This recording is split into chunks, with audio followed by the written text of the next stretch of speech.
The dust-laden wind carried a desperate cry across the desolate plains of Redemption, Colorado. In the summer of 1876, a cry that would forever change the life of Isaac Michaels, a man who had long since resigned himself to the solitary existence of a frontier cowboy.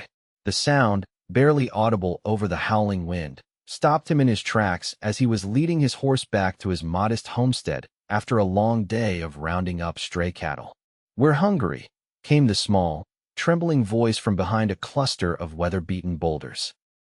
Isaac squinted against the setting sun, his hand instinctively moving to rest on his revolver. "Who's there?" he called out, his deep voice carrying across the empty landscape. A small figure emerged from behind the rocks, a girl no older than 10 with tangled blonde hair and clothes that hung in tatters around her thin frame.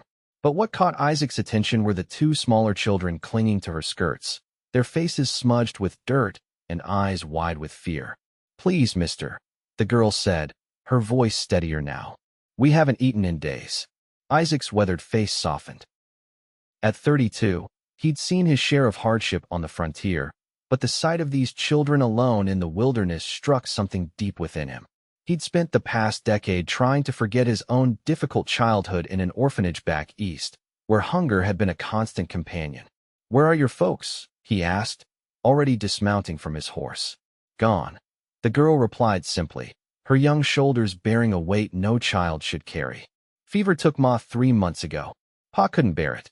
He walked out one night and never came back." Isaac nodded, understanding all too well how grief could drive a man to abandon everything, even his own children. He reached into his saddlebag and pulled out a bundle wrapped in cloth, the remains of his lunch, and some jerky he kept for long rides. "Here," he said, handing the bundle to the girl. "It's not much, but it'll tide you over."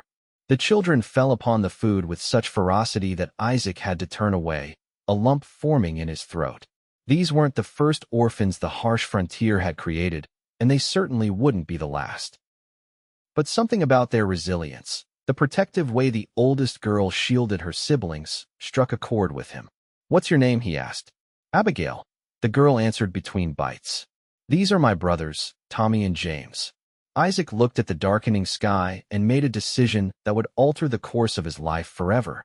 "Well, Abigail, it's going to be dark soon, and there's a storm brewing. My place is just over that ridge. It's nothing fancy, but there's a roof and a warm hearth."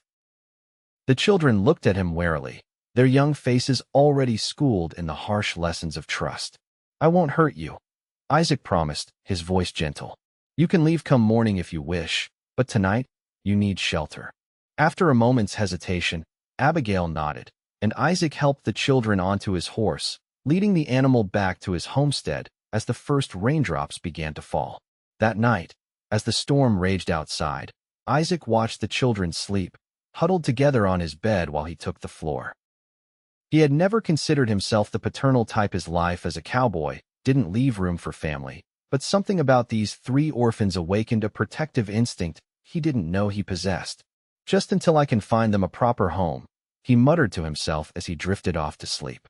But fate had other plans for Isaac Michaels and the 3 orphans who had stumbled into his life. The following morning, Isaac was awakened by the sound of movement in his small kitchen. He opened his eyes to find Abigail attempting to kindle a fire in the stove, her small hands fumbling with the matches. "Here, let me help," he offered, taking the matches from her. "Fire's not something to play with." "I'm not playing," Abigail said indignantly. "I was going to make breakfast. It's the least I can do for your kindness." Isaac smiled despite himself. "That's mighty thoughtful, but I reckon I can handle breakfast. How about you wake your brothers?" As they ate a simple meal of cornmeal mush and the last of Isaac's bacon, he contemplated his next move. Redemption was still 2 days' ride away, and the nearest neighbor was half a day in the opposite direction. Taking 3 children into town wouldn't be easy, especially with storm season upon them. "Where are you planning to take us?" Abigail asked, as if reading his thoughts. Her sharp eyes, the color of cornflowers, regarded him with a maturity beyond her years. "There's an orphanage in Redemption," Isaac began, but the flash of fear across all 3 children's faces made him pause. "Please don't send us there," Abigail pleaded. "They'll separate us. Tommy's only 4, and James is 6. They need me. Isaac ran a hand through his sandy hair, considering. I can't keep you here, he said finally. I'm gone most days tending to cattle. This is no place for children. We can help, Abigail insisted. I can cook and clean. Tommy and James can learn to do chores. We won't be a burden, I promise. The desperation in her voice tugged at Isaac's heart. He'd spent his entire childhood in an orphanage, watching siblings torn apart, never knowing the warmth of family. Could he really subject these children to the same fate? Tell you what, he said, making up his mind. You can stay here for a spell while I figure things out. But there are rules. You do as I say, no wandering off, and you stay clear of the corral unless I'm with you. Understood. The children nodded eagerly, relief washing over their faces. Isaac tried to ignore the voice in his head warning him that this temporary arrangement would be anything but. Over the next few weeks, a tentative routine emerged. Isaac would rise before dawn, tend to the most pressing ranch chores, and then return to the cabin to check on the children before heading out again. Abigail proved herself remarkably capable, keeping the cabin tidier than it had ever been and even managing simple meals. Tommy and James, once they'd begun to trust that Isaac wouldn't disappear like their father, became his shadows whenever he was home, full of questions about horses and cattle and the vast wilderness that surrounded them. As July gave way to August, Isaac found himself lingering at the homestead more often, putting off tasks that would take him away for the entire day. He taught James how to fish in the creek that ran behind the property, showed Tommy how to identify animal tracks, and watched with pride as Abigail mastered the art of baking bread in his temperamental old stove. It was on a sweltering afternoon in late August that Isaac's carefully constructed world began to shift. He was returning from town with supplies when he spotted an unfamiliar horse tethered outside his cabin. His heart raced as he urged his own mount forward, fear for the children overriding caution. As he approached, a woman emerged from his cabin, her auburn hair gleaming in the sunlight. She wore a simple blue dress, dusty from travel, and carried herself with a quiet dignity that caught Isaac's attention immediately. "Can I help you, madam?" he asked, dismounting and approaching warily. The woman turned, revealing a face that caused Isaac's breath to catch.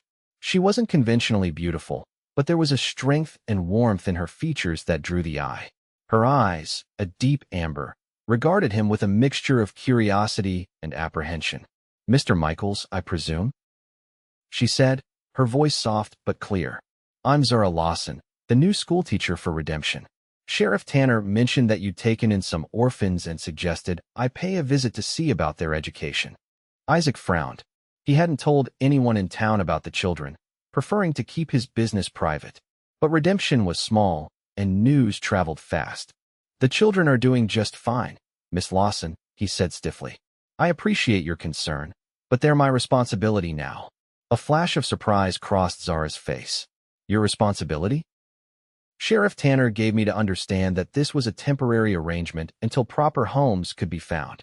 Before Isaac could respond, the cabin door burst open and Tommy ran out, his face lighting up at the sight of Isaac. "You're back," he cried, throwing himself at the cowboy's legs. "Miss Zara's been teaching us letters." Isaac awkwardly patted the boy's head, acutely aware of Zara's assessing gaze. "Has she now?" he replied, casting a glance toward the cabin where Abigail and James had appeared in the doorway.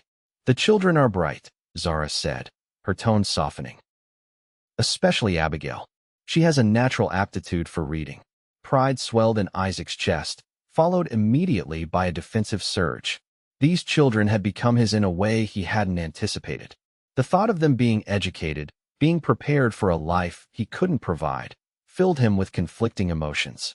"Miss Lawson was just leaving," he said firmly, meeting Zara's gaze. Something like disappointment flickered across her face before she nodded. "Of course. But Mr. Michaels, these children deserve an education. The new school term begins in 2 weeks. I hope you'll reconsider."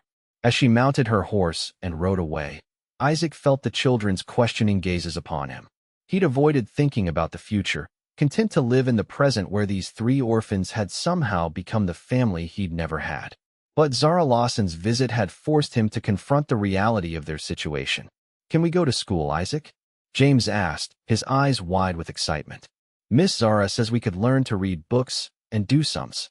Isaac looked down at the hopeful faces surrounding him and felt his resolve weaken. "We'll see," he muttered, heading inside to unload the supplies. That night, after the children were asleep, Isaac sat on his porch, staring at the star-strewn sky. The encounter with Zara Lawson had unsettled him in ways he couldn't quite define. It wasn't just her questioning of his guardianship of the children, it was the way she had looked at him, as if seeing something worthy beneath his rough exterior. Isaac had long ago accepted his solitary existence. Women weren't exactly plentiful on the frontier, and those who did venture west were usually spoken for before they even arrived. But there had been something about Zara's quiet confidence, her obvious care for the children, that had awakened a longing he'd buried deep.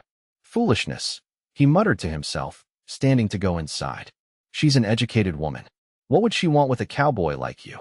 But as he drifted off to sleep that night, it was Zara Lawson's amber eyes that followed him into his dreams. The next 2 weeks passed in a blur of activity. Isaac found himself spending hours repairing the children's tattered clothing, fashioning crude slates for their schoolwork, and even riding into town to purchase readers and pencils. Each expense stretched his modest savings, but the children's excitement was worth every penny. It was during one of these trips to town that Isaac encountered Zara again. She was emerging from the general store, arms laden with packages, when a sudden gust of wind sent papers flying from her grasp. Without thinking, Isaac dismounted and hurried to help, chasing down the errant papers before they could be swept away. "Thank you, Mr. Michaels," Zara said as he handed her the recovered documents. "That was very kind." "Isaac," he corrected automatically. "Mr. Michaels makes me sound like my father." A smile curved her lips. "Isaac then, and you must call me Zara." An awkward silence fell between them, filled with unspoken questions and the curious gazes of townsfolk passing by. "I've been meaning to apologize for my abruptness the other day," Isaac finally said, his hat in his hands. "The children, they've come to mean a great deal to me." Zara's expression softened. "I can see that, and they clearly adore you." She hesitated, then added, "It takes a special kind of man to open his home and heart to orphans. Most would have ridden right past." Her words warmed something inside Isaac, a feeling he wasn't ready to examine too closely. "Will you be at the schoolhouse tomorrow?" he asked instead. "I thought I might bring the children by, let them see where they'll be learning." The smile that bloomed across Zara's face was like sunrise breaking over the mountains. "I'll be there all day, preparing for the term. Please, come whenever it's convenient." As Isaac rode home, he found himself whistling a tune he hadn't thought of in years, a melody his mother had sung to him before sickness had taken her, leaving him alone in the world at the age of 5. The next day, Isaac dressed the children in their best clothes which, despite his mending efforts, were still threadbare, and loaded them into the wagon he rarely used. The ride to town was filled with chatter and questions, the children's excitement palpable. When they arrived at the small schoolhouse on the edge of redemption, Zara was standing on the porch as if she'd been waiting for them. The simple building had been transformed in the weeks since she'd arrived in town, with fresh paint on the shutters and wildflowers planted along the walkway. "Welcome," she called, waving as they approached. She wore a yellow dress that complemented her auburn hair, and Isaac found it difficult to look away from her radiant smile. The children scrambled down from the wagon, their initial shyness forgotten in the face of Zara's warm welcome. She showed them their desks, the books they would be using, and the small library corner she had created with volumes donated by townspeople.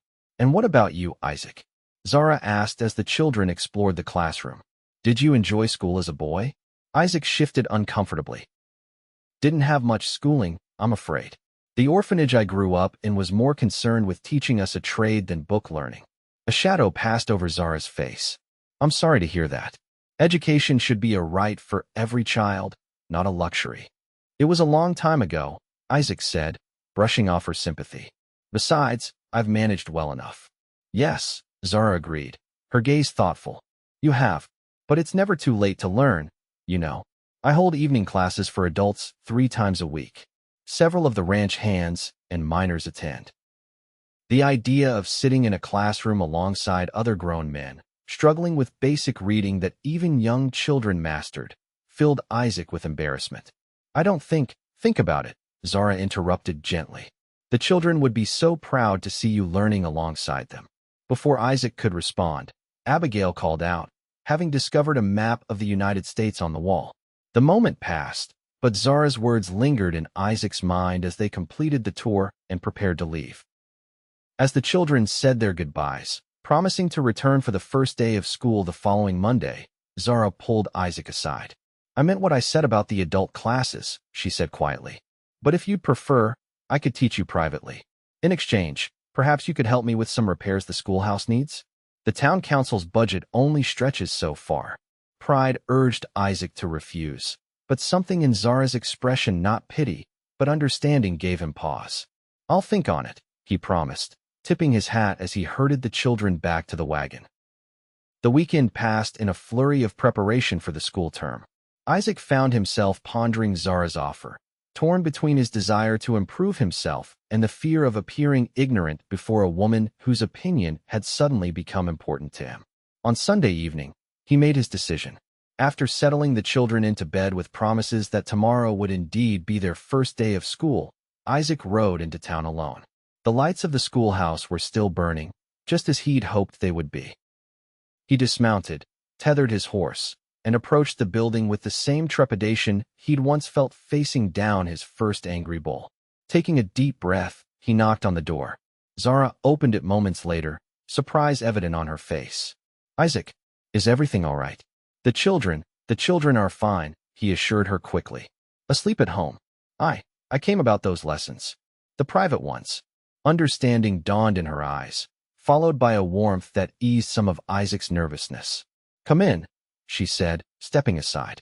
"I was just reviewing my lesson plans for tomorrow." Inside, the schoolhouse was warm and inviting, lit by several oil lamps that cast a golden glow over the simple furnishings. Zara cleared a space at one of the desks and gestured for Isaac to sit. "Before we begin," she said, taking the seat beside him, "I want you to know that there's no shame in seeking knowledge at any age. Some of the greatest minds in history were self-taught or came to formal education late in life." Her words loosened the knot of anxiety in Isaac's chest. "I can read some," he admitted. "Simple words, signs. But writing, that's harder for me. And figures have always been a mystery." "Then we'll start with writing," Zara said decisively, pulling out a slate and chalk. "Let's see what you already know, and we'll build from there." For the next hour, Isaac struggled through basic writing exercises, his large hands unused to the delicate task of forming letters. Zara was patient, encouraging his efforts and gently correcting his mistakes without a hint of condescension. As the lesson drew to a close, Isaac found himself reluctant to leave. There was something comforting about Zara's presence, a sense of acceptance he'd rarely experienced in his life. "Same time tomorrow evening?" Zara asked as she walked him to the door. Isaac nodded, surprising himself with how eagerly he anticipated the next lesson. "I'll be here, and I'll take a look at those repairs you mentioned. The roof could use some attention before the fall rains." "Thank you, Isaac," Zara said softly. She hesitated, then added, "The children are lucky to have found you. Not many men would do what you've done." Her words followed Isaac home, a warm glow in the cool night air. For the first time in years, he allowed himself to consider a future that included more than solitude and hard work, a future that might include a family and a woman with amber eyes who saw worth in him that he'd never recognized himself. The next morning marked a new chapter for all of them. Isaac rose early, helped the children prepare for their first day, and then drove them to town in the wagon, his chest swelling with pride as they entered the schoolhouse, Abigail leading her brothers with solemn dignity. "I'll be back to fetch you when school lets out," he promised, watching as they found their seats among the other children of redemption. Zara stood at the front of the classroom, radiant in a blue dress that matched the September sky. Their eyes met briefly, a silent acknowledgement passing between them before Isaac tipped his hat and left. As the weeks passed, a rhythm developed in their lives. The children thrived in school, returning home each day bursting with new knowledge and stories. Isaac worked on the ranch during the day and attended his private lessons with Zara 3 evenings a week, his progress slow but steady. The repairs to the schoolhouse provided another reason for them to spend time together. On weekends, Isaac would work on the roof or fix broken shutters while Zara graded papers or prepared lessons inside. Sometimes they would share a simple lunch on the schoolhouse porch, talking about books Zara loved or the changes coming to the frontier as more settlers arrived each year. It was during one of these shared lunches, as autumn painted the surrounding hills in gold and crimson, that Isaac first acknowledged to himself that what he felt for Zara was more than friendship or gratitude. The realization struck him as he watched her laugh at something Tommy had said during their midday visit, her face animated and eyes sparkling. "You're staring, Mr. Michaels," she teased when the children had run off to play. "Just thinking," he replied, a flush creeping up his neck, "about how different my life is now compared to 3 months ago." Zara's expression turned thoughtful. "Do you ever regret it? Taking in the children?" "Not for a moment," Isaac answered without hesitation. "They've brought light into my life that I didn't even know was missing." He paused, then added quietly, "As have you." The words hung between them, more revealing than he'd intended. Zara's cheeks colored, but she didn't look away. "Isaac," she began, but was interrupted by the town constable approaching on horseback. "Miss Lawson, Mr. Michaels," the constable greeted them. "Sorry to interrupt, but there's news you should hear. A man came into town yesterday, asking after 3 orphan children. Says he's their uncle, come to claim them." Isaac felt as though the ground had dropped from beneath him. "Uncle? They never mentioned an uncle." "Fellow's name is Clayton Reed," the constable continued. "Claims his sister was the children's mother. He's got papers that seem legitimate. Sheriff wants to speak with you and the children tomorrow." After the constable left, Isaac and Zara sat in stunned silence. The children, still playing nearby, were blissfully unaware of the potential upheaval to their newly stable lives. "It might be for the best," Zara finally said, though her voice lacked conviction. "If he truly is their blood relative." "No," Isaac cut her off, a fierceness in his tone that surprised even him. "Those children are mine now. I may not have papers, but I've fed them, clothed them, loved them. I promised Abigail they wouldn't be separated, and I aim to keep that promise." Zara reached out, covering his hand with hers. "Then we'll fight for them," she said simply, the "we" not lost on either of them. That night, after the children were asleep, Isaac told Abigail about the man claiming to be their uncle. He'd debated keeping the information from her, but her maturity and right to know about her own family ultimately swayed him. "Uncle Clayton?" Abigail frowned, sitting up in her bed. "Ma never mentioned having a brother. Pa was an only child, I know that for certain." A spark of hope ignited in Isaac's chest. "You're sure about that? Your ma never spoke of a brother named Clayton?" Abigail shook her head firmly. "Never. And she told me stories about her childhood all the time. She had 2 sisters, both died of fever before I was born, but no brothers." Isaac squeezed her small hand. "Thank you for telling me, Abigail. Now try to get some sleep. I promise I won't let anyone take you and your brothers away." The next morning, Isaac rode into town alone, leaving the children at home with strict instructions not to open the door to anyone but him or Zara. At the sheriff's office, he found Zara already waiting, along with Sheriff Tanner and a well-dressed man with a pinched face and cold eyes. "Mr. Michaels," Sheriff Tanner began, "this is Mr. Clayton Reed. He claims to be the maternal uncle of the orphans you've been sheltering." Isaac sized up the man before him, noting the expensive suit and manicured hands that had never seen a day of hard labor. "The children don't recognize your name, Mr. Reed. Their mother never mentioned having a brother." Reed's smile didn't reach his eyes. "My sister and I were estranged for many years. A foolish quarrel when we were young. By the time I heard of her passing and the children's plight, considerable time had elapsed." "How convenient," Isaac replied coldly. "Mr. Michaels," the sheriff cautioned, "Mr. Reed has provided documentation. A birth certificate showing he and Eliza Reed were siblings, letters between them from years ago." "Then why didn't he come sooner?" Zara interjected. "The children were alone for months before Isaac found them." Reed turned his cold gaze toward her. "As I explained to the sheriff, I've been in Europe on business. The news took time to reach me, and then more time to settle my affairs and return. But blood is blood, and those children belong with family." "They have family," Isaac stated firmly. "Me." The sheriff sighed, looking uncomfortable. "Isaac, I understand you've grown attached to the children, but legally, a blood relative has precedence over, well, over a bachelor cowboy with no formal claim. I want to formally adopt them, Isaac declared, the decision crystallizing in his mind even as the words left his mouth. I've provided for them, cared for them. They're thriving now. Uprooting them again would be cruel. Reed's expression hardened. With all due respect, Mr. Michaels, what can you offer 3 growing children? I have a substantial estate in St. Louis, connections to the finest schools, opportunities you couldn't possibly provide. He can offer them love, Zara said quietly but firmly. Security, stability, and a man who has already proven he'll put their needs above his own.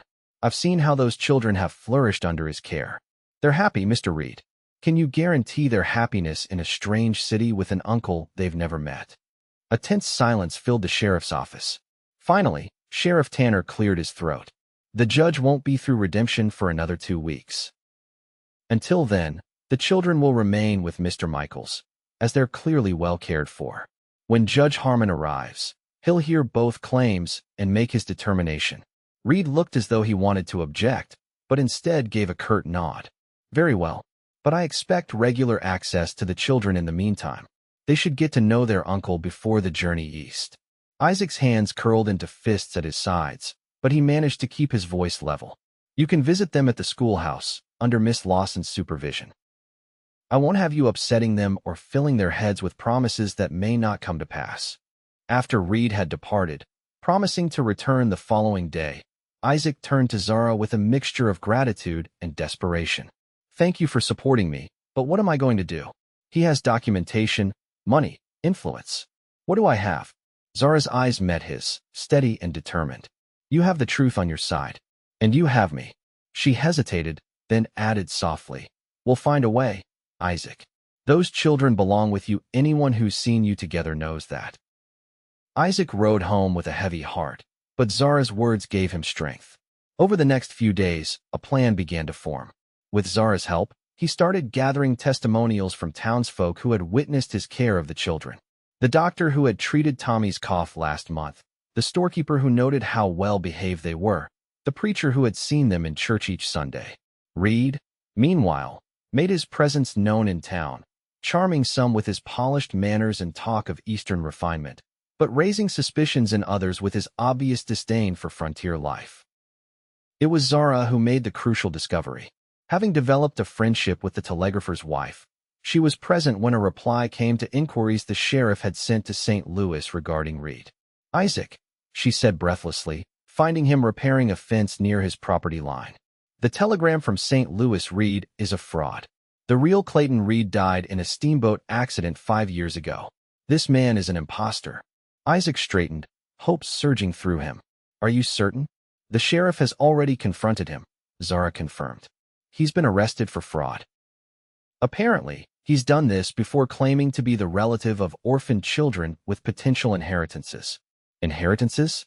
The children don't have any inheritance that I know of. Zara's eyes widened. The land, Isaac. Your nearest neighbor mentioned that the children's father had staked a claim on a parcel bordering the creek, but abandoned it after his wife died. The land office confirmed it. There's a small gold deposit there. Not enough for a major operation, but valuable nonetheless. Isaac shook his head in disbelief. So this man was willing to uproot 3 children, take them away from a home where they were loved, all for gold. Some men's hearts are ruled by greed, Zara said sadly. But it's over now. The children are safe. That evening, as Isaac shared the news with Abigail, her small face crumpled with relief. Does this mean we can stay with you forever? She asked, her voice small but hopeful. If that's what you want, Isaac replied gently. I'd like to legally adopt you and your brothers, make you Michaels instead of Reeds. Abigail threw her arms around his neck, burying her face against his shoulder. We're already Michaels in our hearts, she whispered. 2 weeks later, Judge Harmon arrived in redemption as scheduled. With Reed's fraudulent claim exposed, the adoption process was straightforward. Isaac signed the papers with a steady hand, officially becoming father to Abigail, James, and Tommy Michaels. As winter settled over the Colorado territory, bringing with it early snows and long evenings by the fire, Isaac found his thoughts turning increasingly to Zara. His reading lessons continued, but now they often extended beyond the scheduled time, with Isaac and Zara discussing books, sharing stories, or simply enjoying each other's company. The children had noticed, of course. Abigail, ever observant, had taken to mentioning Miss Lawson at every opportunity, while James had bluntly asked when Miss Zara would come live with them permanently. "It's not that simple, son," Isaac had explained, though the idea had taken root in his mind and refused to be dislodged. It was Christmas Eve when Isaac finally found the courage to speak his heart. The children had been invited to participate in the town's holiday pageant, and afterward, the entire community gathered in the newly constructed town hall for a celebration. Isaac watched as Zara moved through the crowd, greeting parents and complimenting children on their performances. The green dress she wore enhanced the auburn highlights in her hair, and when she laughed, the sound seemed to brighten the entire room. "You should ask her to dance," came Abigail's voice from beside him. At 12, she was showing signs of the young woman she would become, wise beyond her years. Isaac looked down at his adopted daughter with a smile. "You think so? I know so," Abigail replied confidently. "She loves you, Isaac. Anyone can see that."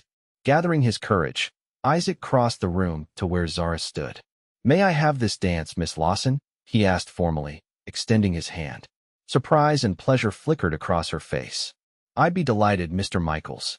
As they moved together to the music played by the town's small band, Isaac marveled at how natural it felt to hold Zara in his arms. They had come so far from their first meeting, when he'd been defensive and wary of her interest in the children. "What are you thinking about?" Zara asked, noticing his thoughtful expression. "About how different my life would be if those children hadn't said they were hungry that day." Isaac replied honestly. "I might never have known what it means to be a father. I might never have met you." Zara's eyes softened. Sometimes the most unexpected blessings come from moments of simple human kindness. As the dance ended, Isaac didn't release her hand. Instead, he led her toward the doors that opened onto the town hall's small balcony. Outside, snowflakes drifted lazily from the night sky, and their breath formed small clouds in the crisp air. "Zara," Isaac began, his heart pounding. "These past months have changed me in ways I never thought possible. The children have given me a family, but there's still something missing." He took a deep breath. "Or rather, someone." Zara's eyes widened, a cautious hope dawning in their amber depths. "I love you," Isaac said simply. "I'm not an educated man, and I can't offer you luxury or refinement. But I can promise to cherish you every day of my life, to build a home filled with love and laughter, to be a partner who respects your mind and your heart." Tears glistened in Zara's eyes, catching the light spilling from the hall behind them. "Isaac Michaels, are you proposing to me?" "I reckon I am," he replied with a nervous smile, "though I'm making a poor job of it." "On the contrary," Zara whispered, stepping closer. "It's the most beautiful proposal a woman could hope for." She reached up, cradling his face between her gloved hands. "And yes, I will marry you. Not for luxury or refinement, but for the good, honorable man you are. For the father you've become to those children. For the love I see in your eyes when you look at me." Isaac's heart soared as he bent to kiss her, the taste of her lips sweeter than anything he'd ever known. As they held each other beneath the falling snow, he marveled at how a moment of simple compassion feeding 3 hungry orphans had led to this profound joy. Inside the hall, 3 children watched through the window, their faces alight with happiness at the sight of their father and beloved teacher embraced in the gentle snowfall. "See," Abigail whispered to her brothers. "I told you they loved each other. Does this mean Miss Zara will be our mother?" Tommy asked, his young face serious. "Yes," James answered confidently, "and we'll be a real family." Spring arrived in redemption with a profusion of wildflowers and the promise of new beginnings. On a perfect May morning, with the entire town in attendance, Isaac Michaels and Zara Lawson were married in the small church where they had worshipped together through the winter months. Abigail stood proudly as Zara's attendant, while James and Tommy, scrubbed clean and uncomfortable in new suits, served as ring bearers. As Isaac and Zara spoke their vows, the love between them was palpable, a tangible force that brought tears to the eyes of even the most stoic ranchers. "I now pronounce you husband and wife," the preacher declared, his voice ringing with approval. "What God has joined together, let no man put asunder." As Isaac kissed his bride, cheers erupted from the congregation. But the sweetest sound came moments later, when Tommy tugged on Zara's dress and asked, "Can I call you Mama now?" With tears of joy streaming down her face, Zara knelt and gathered the boy into her arms. "Yes, my darling. I would be honored to be your mama." That evening, as the celebration continued at the Michaels homestead, now expanded with a new wing to accommodate their growing family, Isaac and Zara stole a moment alone on the porch. "Are you happy, Mrs. Michaels?" Isaac asked, his arm wrapped securely around his wife's waist. Zara leaned into him, her head resting against his shoulder. "Happier than I ever dreamed possible.